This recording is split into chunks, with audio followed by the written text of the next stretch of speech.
Good morning. In my office, I have a beautiful picture that gives me nachas every time I look at it.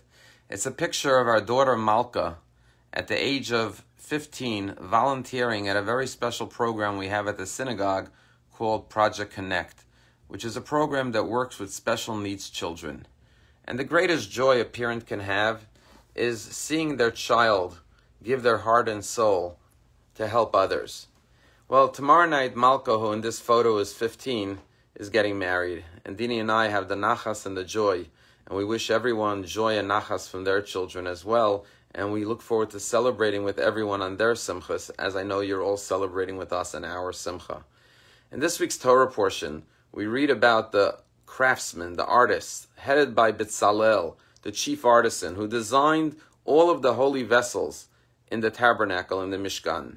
And the Torah says that Moses called him to take all the gold and the silver and the copper and the beautiful materials that the Jewish people donated, to utilize it to build the Mishkan.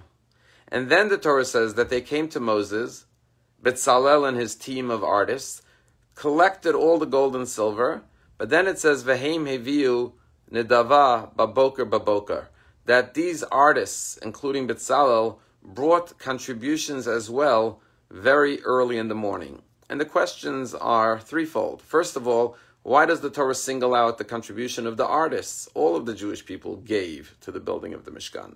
The second question is, why does the Torah emphasize that they came very early in the morning?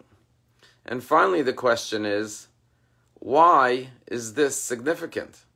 And the answer is that one would have thought that Bezalel and his team would have said to themselves, well, we're giving our time, our energy, our labor, no charge. We're volunteering to build a Mishkan. That's enough of a contribution.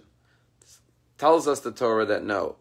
They came every morning with new contributions, and they came early in the morning to show their zeal and not to interfere with the time that they would need for the work of the construction of the Mishkan.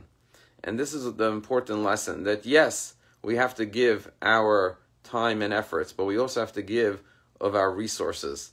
There's a beautiful story told of Rabbi Zusha of Anapoli, who lived in Poland in the 18th century, that he was very poor, but he saved money. His daughter was getting married, and he saved some money to buy a wedding dress. And his wife took the material to the tailor, to a poor woman, to make a dress for their daughter. When the day before the wedding came, she went to pick up the dress. When she came home, her husband asked her, where's the dress? And she said, well, when I came there, the tailor was crying. And I asked her why she's crying. She said, I also have a daughter that's getting married, and I can't even afford a wedding dress. And so I donated the wedding dress to her for her daughter's wedding. Rabbi Zusha said, that's beautiful, but tell me, did you pay her for making the wedding dress? And she looked at her husband and said, what do you mean, did I pay her? I gave her the whole dress. Rabbi Zusha said, that's very nice that you gave her the dress, but you also have to pay her for her work of making the dress for you. The Shema says, you shall love Hashem b'chol levavcha, with all your heart, with all your soul, and with all ma'odecha, all your resources.